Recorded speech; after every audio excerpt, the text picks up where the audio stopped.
நீங்கள் அமைதியடைந்த ஆன்மாவா?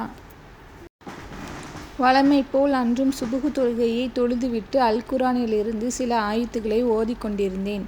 அப்போது அறிந்து கொள்ளுங்கள், அல்லாஹ்வை நினைவுகூருவதன் ஊடாகவே உள்ளங்கள் அமைதியடைகின்றன என்ற வசனத்தை திரும்ப திரும்ப ஓத வேண்டும் போல் இருந்தது. அதன் கருத்தை மனதுக்கு எடுத்துக்கொண்டு திரும்ப திரும்ப அந்த வசனத்தை ஓதினேன். அந்த வசனங்கள் என்னை பார்த்து எச்சரிப்பதாகவே நான் உணர்ந்தேன். அந்த உணர்ச்சிகளை சொற்களால் வடிவமைப்பது மிகவும் கஷ்டம். இருந்தாலும் எனது உணர்ச்சிகளுடன் கலந்து இயன்றவரை தர முயற்சிக்கின்றேன். இன்றைய உலகம் மிக வேகமானதாக மாறியதன் காரணமாக வேலைப்பளு அதிகரித்து அடிப்படையான பல விஷயங்களையே மனிதன் தொலைத்துவிட்டு நிற்கின்றான். அதில் மிக முக்கியமான ஒன்றுதான் நிம்மதி. நிம்மதியை பல வகையிலும் மனிதன் அடைய முயற்சிக்கின்றான். என்றாலும் நவீன உலக ஒழுங்கு மனிதனை மானசீக ரீதியாக தவறான நிலைக்கு தள்ளியிருக்கின்றது. இதன் விளைவாக மன அழுத்தம் நிறைந்த ஒரு வாழ்க்கை முறையை நிர்பந்தமாக மனிதன் மேற்கொள்ள வேண்டிய நிலையில் இருக்கின்றான். இந்த பின்னணியில் இருந்து பார்க்கின்ற போது இந்த வசனங்கள் எம்மை நோக்கி எச்சரிப்பதையே என்னால் புரிந்து கொள்ள முடிந்தது. ஏ அடியானே! மகிழ்ச்சியை அல்லது உள அமைதியை நீ நினைத்தவாறெல்லாம் அடைந்து கொள்ள முடியும் என நினைக்கின்றாயா? அதனை சில கேளிக்கைகள் உன்னிடம் கொண்டு வந்து சேர்த்து விடுமா?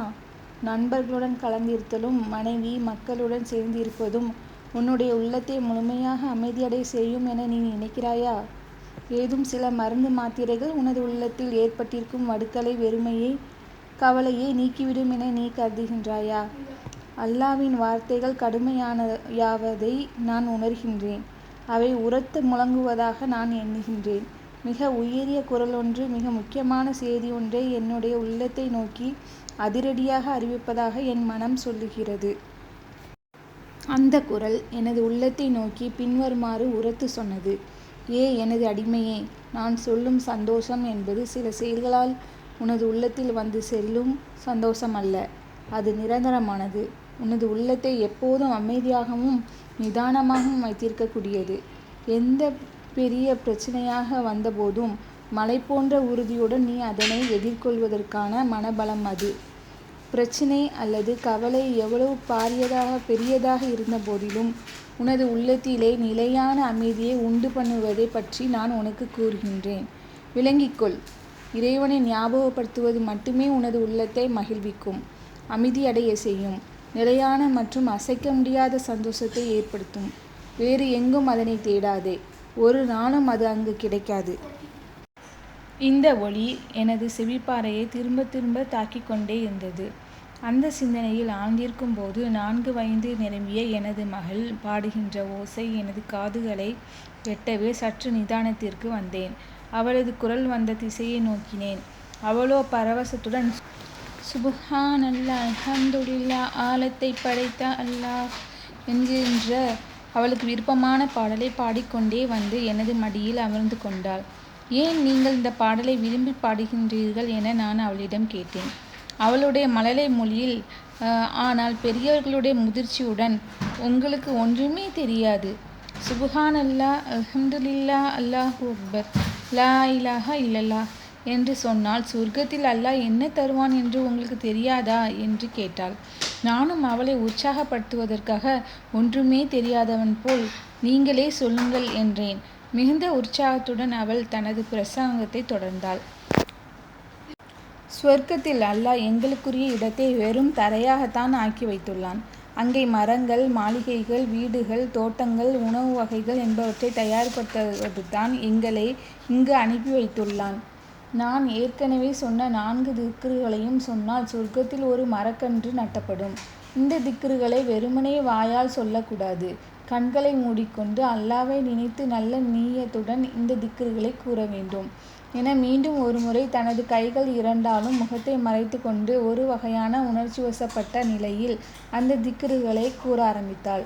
உண்மையில் எதனை எனக்கு உபதேசித்தாளோ அந்த விஷயத்தை அவள் உணர்வாக அவளுடைய முகபாவனை எனக்கு கூறியது. உண்மையில் எனக்குள் ஏற்பட்ட மகிழ்ச்சிக்கு அளவே கிடையாது. அந்த மகிழ்ச்சியை ஒரு முத்தமாக மாற்றி அவளுக்கு பரிசளித்தேன். அவளும் அந்த பரிசுக்கு பதிலாக முத்தத்தை பரிசளித்தாள். நான் அவளிடம் திரும்பவும், மகள், உங்களுக்கு இந்த அறிவை யார் தந்தார்கள் என்று கேட்டேன். அவள் எனது மடியிலிருந்து இறங்கி எனது முகத்தை திரும்பி பார்த்து எடுப்பாக இறைவன் தான் என்று கூறிவிட்டு தன் வழியை துள்ளலாக நடை போட்டு நடந்தாள். அவளது வாய் சுப்ஹானல்லா அல்ஹம்துலில்லா என்ற பாடலை மீட்டுக்கொண்டே இருந்தது. யா அல்லாஹ், இந்த சிறு பிள்ளைகளைப் போன்று உண்மையாக நடந்து கொள்ளும் பண்பினை எனக்கு தா என பிரார்த்தனை செய்து கொண்டு அந்த இடத்தை விட்டு சென்றேன்.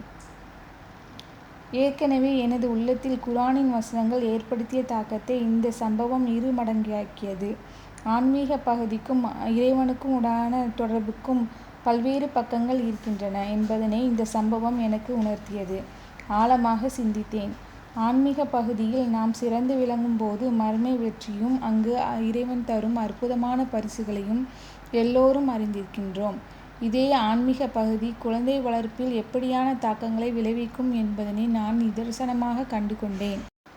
அது மட்டுமல்ல, ஆன்மீக வளர்ச்சியினால் உலகிலேயே எங்களுக்கு கிடைக்கின்ற பெரியதொரு பொக்கிஷம் இருக்கின்றது.